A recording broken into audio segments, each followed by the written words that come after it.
The Oakland Raiders came to Philadelphia confident of expending little energy and fully expecting to clinch their 5th straight championship in the AFC West. With the help of a non-existent Eagle offense, the Raiders attained both goals without breaking a serious sweat.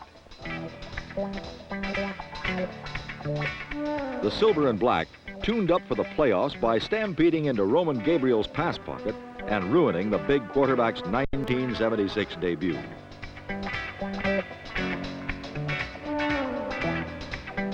Buttressed by Oakland's magnificent offensive line, Raider backs churned out 250 yards rushing, scored 2 touchdowns, and made everything look as simple as a half-speed dummy drill.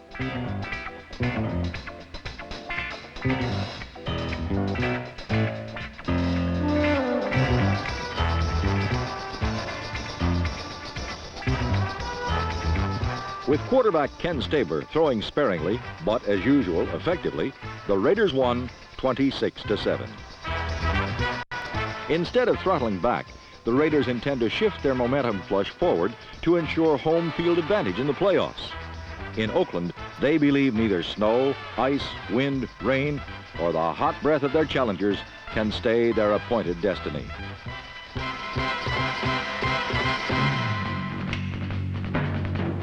In Atlanta, Roger Staubach's crooked pinky was not the only thing bent out of shape for the flat and still deflating Dallas Cowboys. Dallas' game plan was to resuscitate their vanishing ground game, a vital element in the Cowboys' complex and ornamental yet wonderfully conceived offense. For 3 quarters, things worked out marvelously as Dallas ran well, built a 10-0 lead, and always seemed on the verge of blowing out the Falcons.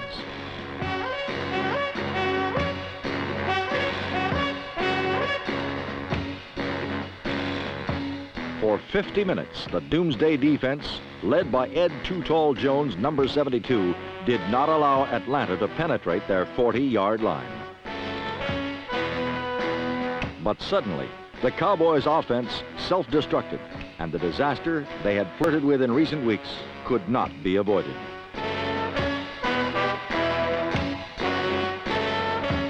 In a 5-minute stretch in the final period, Dallas committed almost more errors than they had for the entire season, and Atlanta eventually turned every mistake into points. Mike Esposito, number 26, a seldom-used running back, keyed the upset with a 35-yard touchdown burst as they beat the Cowboys on one of those any given Sundays, 17-10. Unlike Dallas, the St. Louis Cardinals have shown no signs of turning stale. And against the Redskins, Terry Metcalf, number 21, demonstrated the quick strike potential of the NFC's top-rated offense. But at this time of the season, even the slickest teams skate on the thin ice that borders the wild and woolly and the downright dangerous. Thus, a Cardinal screen pass that eventuated into a flea flicker from their own end zone can be termed suicidal.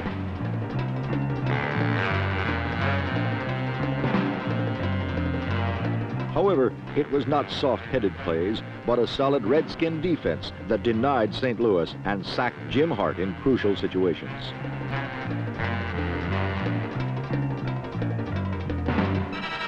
Even behind a patchwork offensive line, nifty Mike Thomas, number 22, has been the wheelhorse of the Redskin attack. Thomas rushed for 195 yards, scored their lone touchdown, and gave them a lead from which they were never headed.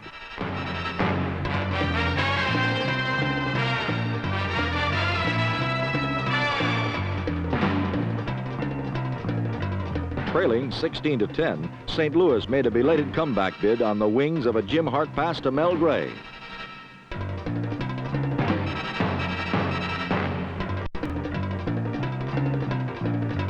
Gray's heroics fell just short of the tying touchdown as St. Louis dropped their second straight to Washington. George Allen's tired remnants and retreads keep hanging in, losing some they should win and winning some they should lose. But in the end, when a title or a wild card berth is in the offing, these salty old dogs are yapping and howling in the final scramble for that Super Bowl bone.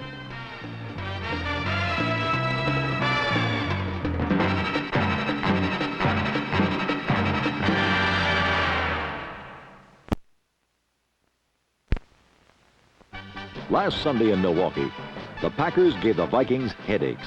As Fran Tarkenton said, their defensive line was just exceptional. Everybody tries to earn their reputation against a good team like ours. The score was tied at 3, with just a half-minute left in the second quarter when Tarkenton and Chuck Foreman pulled off this 25-yarder on 4th and 21.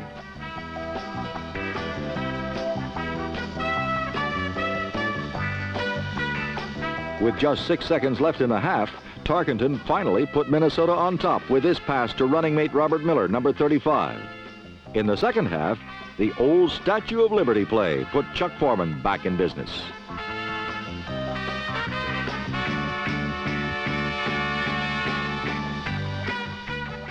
Chuck Foreman needs only 58 more yards for another 1,000-yard rushing season. And he has also caught an even 50 passes for another 500-plus yards. Chuck Foreman is one big reason the Vikings clinched their 8th division title in the last 9 years. Another reason was Fran Tarkenton's 303rd career touchdown pass. It went to Ahmad Rashad in the fourth quarter as Minnesota squeezed past Green Bay 17-10.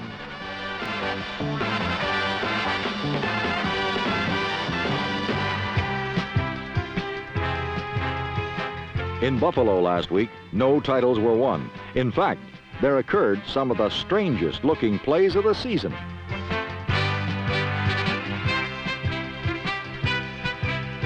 This end zone recovery gave the Bills their only touchdown, while San Diego's Dan Fouts bombed away to Charlie Joyner, the NFL leader in receiving yardage, with 970. The Chargers won their first in 5 games, and in so doing, handed the Bills their 7th consecutive loss in Buffalo's longest season in several years. The weather was better downstate on Long Island, where Steve Grogan and company worked out against the Jets. Andy Johnson's effort resulted in the first Patriot score, and in all, Steve Grogan accounted for 3 touchdowns through the air.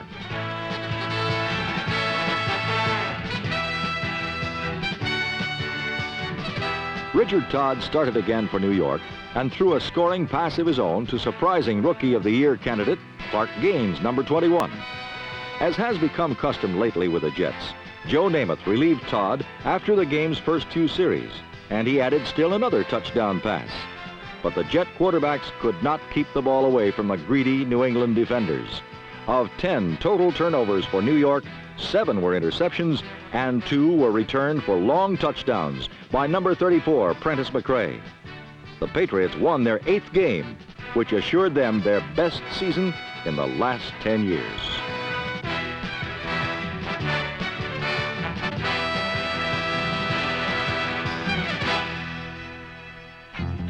In Tampa, Cleveland Browns quarterback Brian Sipe gave Florida fans a pretty good chance to reminisce over an old friend. 12-year wide receiver Paul Warfield, number 42.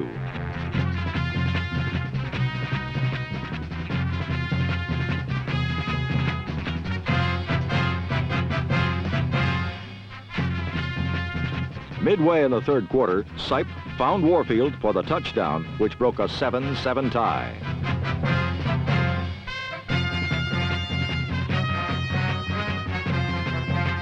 This rare Buccaneer touchdown play from Steve Spurrier to Essex Johnson had averted a possible 5th shutout for the NFL's bottom-ranked offense.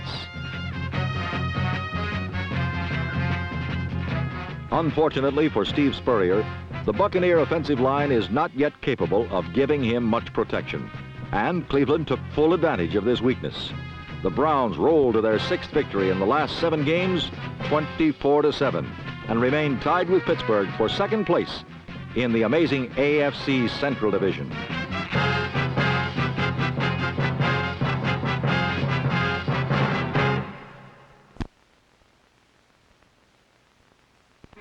With bearded Terry Bradshaw injured and a young upstart rookie named Mike Krutzik at quarterback, one has to wonder how the Steelers have managed to win 6 in a row.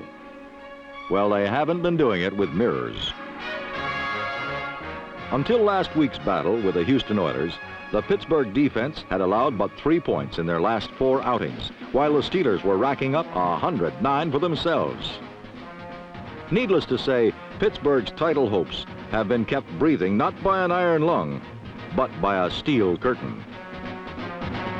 However, last week, veteran quarterback John Hadle gave the Steelers a few depressing moments as he led his team to 2 touchdowns, including this 69-yard pass to Ken Burrow. Despite the momentary generosity, the Steelers kept their eye on the playoff picture as they ran the victory 32-16. Meanwhile, in San Francisco, Ram quarterback Pat Hayden was first a juggler and then a doormat.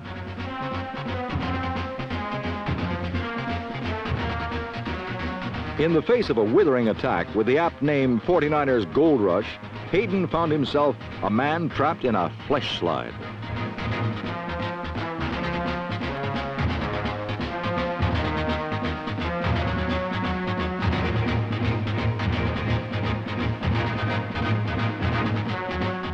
Despite his early difficulties, the first-year signal caller finally got all day to throw and made it pay off on a 49-yard strike to wide-open receiver Ron Jesse. Try as he might, 49er quarterback Jim Plunkett could get nothing going all day. Monty Jackson's theft and touchdown run made the final score Rams 23, 49ers 3, and was certainly worth some celebration, as it gave Los Angeles a 1.5 game lead in the NFC West with but 3 games to go. Though the picture looks bleak for the 49ers at present, they should take heart, for anything can happen in this topsy-turvy season. Just ask the Atlanta Falcons. Last week in Seattle, the Seahawks were everybody's favorite. After battling the Vikings in a narrow 27-21 loss the previous week, who could blame Seahawk fans for having great expectations against the New Orleans Saints? Definitely there were moments to applaud, like this Bill Munson to Steve Largent pass.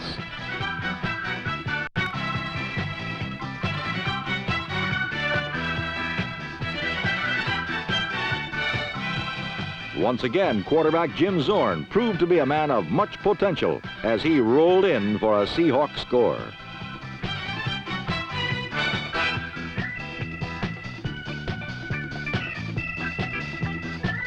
Even the porous Seattle defense had a fleeting moment of goodness.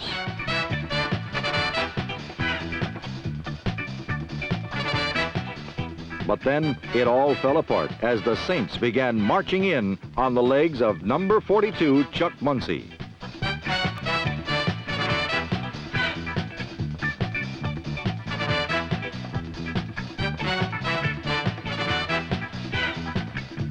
Much-traveled quarterback Bobby Douglas rolled around end for 3 yards and won New Orleans' score.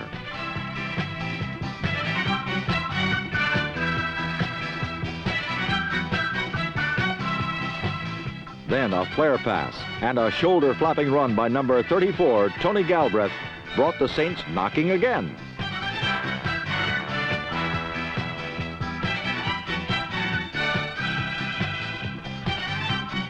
This time, it was Chuck Muncie's turn to do the honors.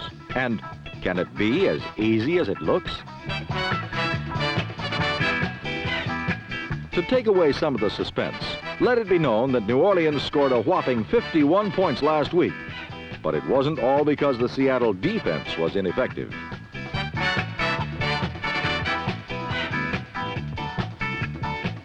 Safety Tom Myers' fumble recovery and return was good for another New Orleans score.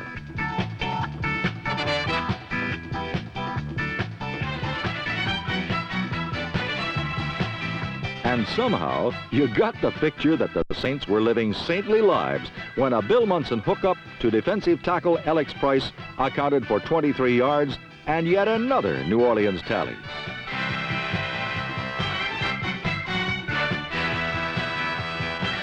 With the final score a near embarrassing 51-27, one must wonder how long it will be before the Seattle defense will speak to the Seattle offense.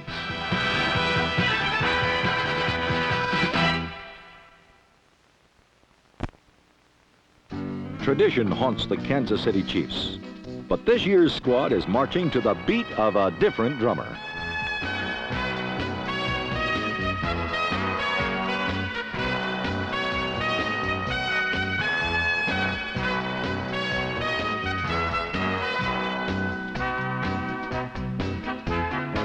The resurgent Chief offense has ranked at or near the top of the American Conference for the entire season. Former World Football League star Tommy Riemann, number 21, is one reason for the turnaround. But even more influential has been the superb season-long play of quarterback Mike Livingston. After years as Len Dawson's heir apparent, Livingston inherited the starting job this season, and his performance has been nothing short of remarkable.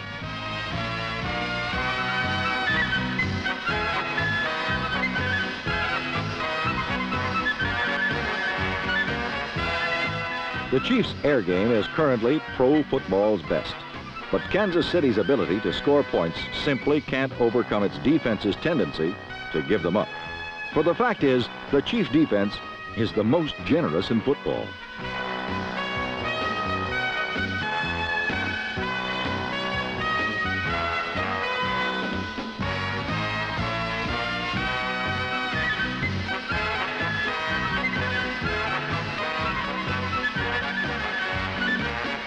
Archie Griffin's 77-yard sprint inspired Cincinnati's normally sluggish ground attack as the Bengals rolled up 269 rushing yards and 4 touchdowns en route to a 27-24 victory. Cincinnati's performance confirmed an old maxim about defensive football.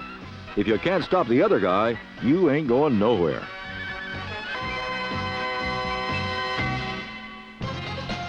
The Denver Broncos specialize in stopping the other guy.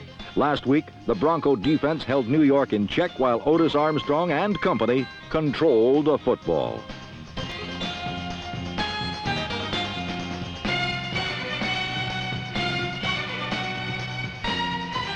Armstrong rushed for 97 yards, but the Bronco attack could eke out only 14 points.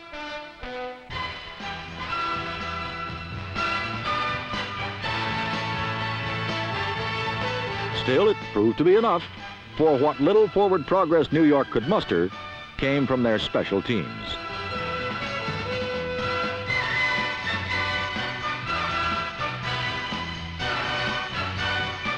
New York did manage an offensive touchdown later in the game, but in typical Giant fashion, they blew a conversion.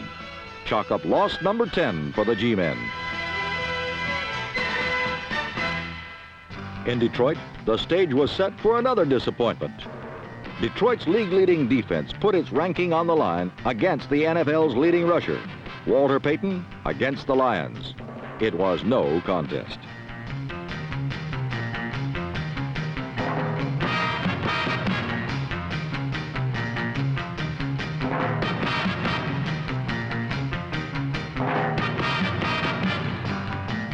The swarming Lion defense limited Payton to a scant 40 yards, then proceeded to dismantle the Bear air game as well. Bob Avellini and the Bears broke out of the Lions' den only once when rookie speed merchant James Scott outran Detroit's coverage.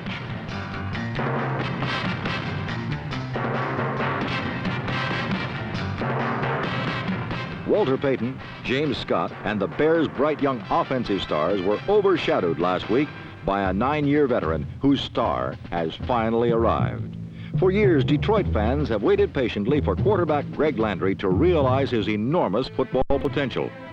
Landry's day seems to have arrived. Landry currently is the #1 passer in pro football. Last week, Landry hit on 15 of 26 passes for 2 touchdowns, including this perfectly executed post pattern to wide receiver Larry Walton.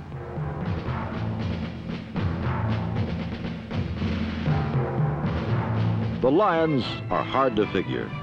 With the league's leading passer and stingiest defense, Detroit owns the ingredients of a champion. But those dreadful mistakes continue to plague the Lions as Detroit heads for yet another second-place finish behind the Vikings. One of these days, one of these teams, the Bears or the Lions, will challenge Minnesota's dominance in the NFC Central Division. But this season, the status quo has been preserved.